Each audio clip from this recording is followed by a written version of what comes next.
Good evening from Olympic Park in Baja. Americans here with a good chance to increase their medal count tonight. More on the Olympic Games in just a moment. But let's begin with what police in Florida are calling an unimaginable accident. The fatal shooting of a civilian volunteer as she took part in a Citizens Police Academy training drill. The 73-year-old woman seen in these photos at the drill moments before she was killed when real bullets were somehow fired in what was supposed to be a demonstration. How does something like that happen? Today we have an update on sexual harassment claims against Punta Gorda's police chief. The accusations come from the police department's former public information officer. Of an internal investigation. This is after reportedly using a taser to subdue a 91-year-old man during a disturbance. Corner staying on top of the story of a Charlotte County woman wrongfully arrested by the Punta Gorda Police Department. Four Corner investigator Dave Culbreth has been combing through pages of documents, and he joins us live tonight with what he's found. Dave? New video from a police training exercise that turned deadly. The surveillance showing the moment a police officer shot and killed a retired librarian. Live from Southwest Florida's news source, this is Fox 4 News at 6. Step outside the line. Well, things getting heated at a community meeting in Punta Gorda today. Tempers flaring during the regular Coffee with a Cop forum. When real bullets were somehow fired in what was supposed to be a demonstration. How does something like that happen? How does something like that happen? How does something like that happen? How does something like that happen? And private first class, Katie Heck, in the studio with us right now. How you doing? Great. We're great. Got a great event coming up. Now, Katie, it's been a while since you've been on the show, but you work with the canines. Yes.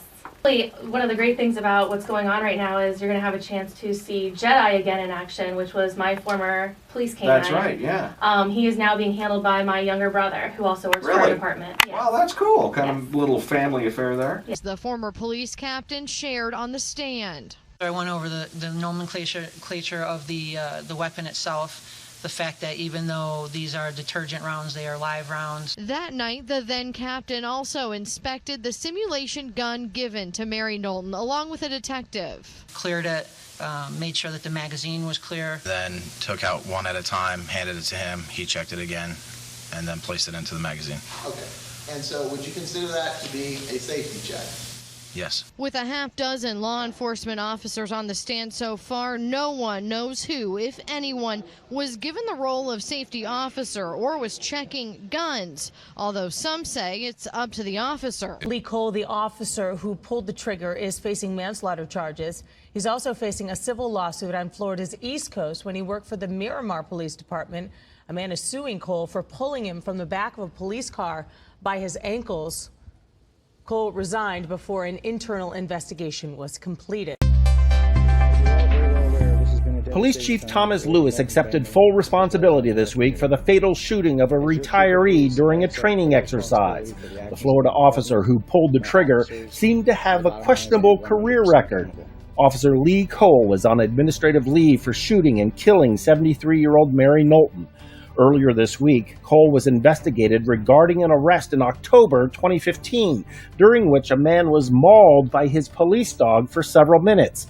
But in June, the dashcam video of Cole's dog attacking the man went viral, and the Punta Gorda police began receiving death threats.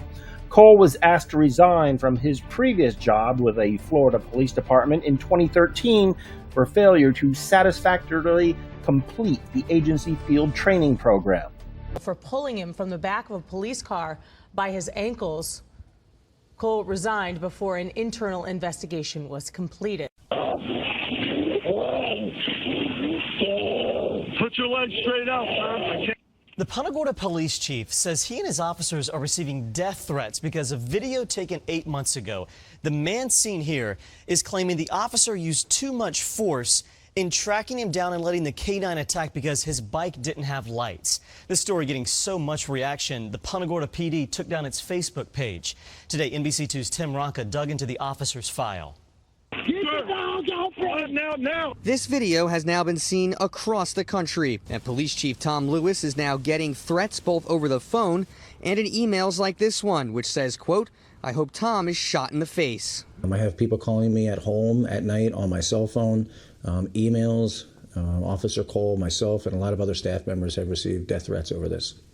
He says the negative response is largely coming from outside the city, but around Punta Gorda, he's seeing mostly support. The police department is always open to criticism. Bottom line is we don't always get it right. The video has called into question the background of Officer Lee Cole, which, according to personnel files we obtained, shows he once had his badge stripped after accusations of excessive force. This while he worked for Miramar Police. However, an investigation showed he simply made 2 policy violations. Other than that, he has positive reviews in Punta Gorda. But an attorney representing the man in the video thinks Cole is still too aggressive. Well, I think the video shows a clear excessive use of force. Chief Lewis has doubled down on the defense of his department, writing a letter to the community saying Cole has been retrained and the canine policy made more clear. We took immediate action. We reviewed it the very next day. We took Spirit out of service. In Punta Gorda, Tim Branca, NBC2. Good evening from Olympic Park in Baja. Americans here with a good chance to increase their medal count tonight. More on the Olympic Games in just a moment. But let's begin with what police in Florida are calling an unimaginable accident. The fatal shooting of a civilian volunteer as she took part in a Citizens Police Academy training drill. The 73-year-old woman seen in these photos at the drill moments before she was killed when real bullets were somehow fired in what was supposed to be a demonstration. How does something like that happen? How does something like that happen? How does something like that happen? How does something like that happen? How does something like that happen? How does something like that happen? How does something like that happen? How does something like that happen? How does something like that happen? How does something like that happen?